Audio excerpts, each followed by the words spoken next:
नमस्कार, मैं आरडी भारती और आप देख रहे हैं बिहारी सुल्तान। कहती है सच बुढ़िया सुनता है कौन। अगर आप हमारे चैनल पर नए हैं तो चैनल को सब्सक्राइब कीजिए, वीडियो अच्छा लगे तो इसे लाइक कीजिए, शेयर कीजिए और नोटिफिकेशन आपको नहीं मिलता है तो घंटी का बटन जरूर दबा लीजिए। हम बिल्कुल काम की खबरें लेकर और हर रोज आपके लिए आते हैं। सर्वोच्च न्यायालय का बहुत बड़ा फैसला, और फैसला नहीं बल्कि डेट भी दिया है, जो कल नोक झोंक हुई अदालत के अंदर सर्वोच्च न्यायालय ने केंद्र सरकार से बहुत सारे सवाल किए, जहां पर सॉलिसिटर जनरल, बड़े बड़े एडवोकेट्स, इंदिरा जयसिंह, के वेणुगोपाल, सब के सब खड़े थे और केंद्र सरकार को सर्वोच्च न्यायालय ने कहीं का नहीं छोड़ा, सीधे के सीधे हमारे श्रमिक भाइयों के पक्ष में आ गई है।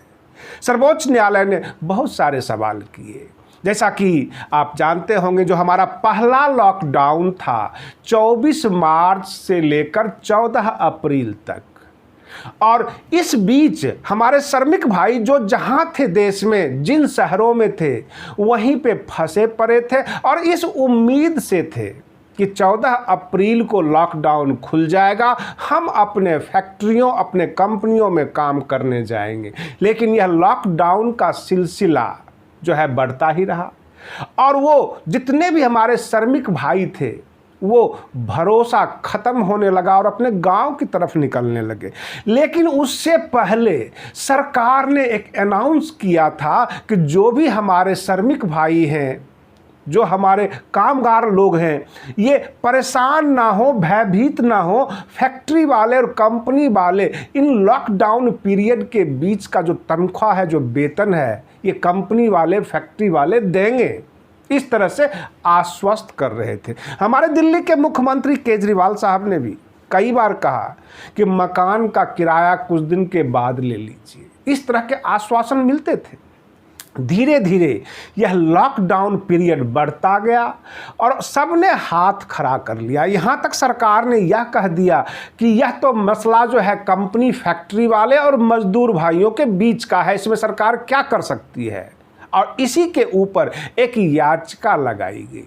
उस याचिका में जब बहस होना शुरू हुआ तो सर्वोच्च न्यायालय ने सरकार से सवाल कर दिया कि आप पैसे कब दे रहे हैं और फैक्ट्री और कंपनी वालों से कब दिलवा रहे हैं। आप कभी कुछ बोलते हैं, कभी कुछ बोलते हैं। पहले तो आप भरोसा देते हैं कि कंपनी और फैक्ट्री वाले पैसे देंगे, बाद में आप ये कानून पास कर देते हैं, नोटिफिकेशन जारी करते हैं कि यह कंपनी, फैक्ट्री और मजदूर भाइयों के बीच का मामला है। तो फिर सरकार किस काम की है, सरकार किस लिए है। सरकार ने बहुत कुछ गिनाने की कोशिश की, जैसे कि 20 लाख करोड़ की पैकेज, बहुत सारी पैकेज दे रहे हैं, बाजार खुलवा रहे हैं, श्रमिक भाइयों के लिए ये लाभ होगा, वो लाभ होगा। और सर्वोच्च न्यायालय ने फटकारते हुए साफ साफ कहा, हम आपका सर्टिफिकेट मांग नहीं रहे हैं, जितना सवाल किया जाए उसी का जवाब चाहिए और श्रमिक भाइयों को उसका पैसा चाहिए, उसको अपनी वो पुरानी जिंदगी चाहिए जिसमें वो हंस खेल कर अपने पूरे परिवार के साथ रहते थे, काम करते थे, वेतन मिलता था। इधर जब अरविंद केजरीवाल साहब से सवाल किया गया कि क्या आप खुश हैं, तो उन्होंने कहा ये जो मजदूर भाइयों का जो ट्रेन शुरू किया गया वो 1 महीना लेट हुआ। और रही बात ये कि 20 लाख करोड़ की पैकेज में 10 लाख करोड़ की पैकेज होना चाहिए था लोन के रूप में, और 10 लाख करोड़ रुपये तमाम जितने भी लोग हैं जो परेशान हैं उनके जेब में जाना चाहिए था। आपने पैकेज देकर प्रोडक्शन बढ़ाई है, फैक्ट्रियां खुलवाने का काम कर रहे हैं, लेकिन उस माल को खरीदेगा कौन। लोगों के जेब में पैसे नहीं हैं, लोग हार कर, भयभीत होकर, भरोसा खोकर अपने गांव की तरफ गए हैं। और रही बात ये कि बाजार में जब कस्टमर ही नहीं आएगा तो जो आपका पैकेज है रुपये के रूप में, वो सामान के रूप में बाजार में धरी रहेगी, कोई खरीदार होगा नहीं। यह अर्थशास्त्र का सिंपल सिद्धांत है, डिमांड एंड सप्लाई। सप्लाई आप बढ़ा रहे हैं, डिमांड आगे से है नहीं। बाजार हमने खोल दिया है, खरीदार आ नहीं रहे हैं। अब रही बात ये कि सर्वोच्च न्यायालय ने कड़ा रुख लेते हुए जो श्रमिक भाइयों के पक्ष में 12 जून का डेट लगाया और अटॉर्नी जनरल से कह दिया कि पैसे का व्यवस्था करके आइएगा, क्योंकि हम फैसला करने वाले हैं। कई ऐसी फैसले देखे गए हैं अदालतों के कि साफ साफ कह देती है सरकार के पास पैसा नहीं है तो सरकार अपनी संपत्ति बेच दे और लोगों का पेट भरे। अदालतें जब पक्ष में आती है तो वो कानून का रुख देखती है, सरकार के आगे पीछे सारे फैसलों के बारे में बातें करती है। आप क्या क्या कर रहे हैं, कहाँ कहाँ कर रहे हैं, यह सुनने के लिए अदालत नहीं बैठी हुई है। जितनी कहा जाए, जितना पूछा जाए, उतना ही जवाब चाहिए। और इस तरह से सर्वोच्च न्यायालय श्रमिक भाइयों के पक्ष में खड़ी हो गई है। जैसा कि आप जानते होंगे, जो आंकड़े बताए जाते हैं वो बहुत कम आंकड़े बताए जाते हैं। दिल्ली के मुख्यमंत्री अरविंद केजरीवाल जी से जब पूछा गया कि कितने श्रमिक भाई दिल्ली से बिहार, उत्तर प्रदेश की तरफ चले गए होंगे, उन्होंने कहा 4.5 लाख, जबकि ऐसा नहीं है। जो हमने देखा है, जो आंकड़े इकट्ठे किए हुए हैं, कम से कम 15 लाख लोग निकल चुके हैं।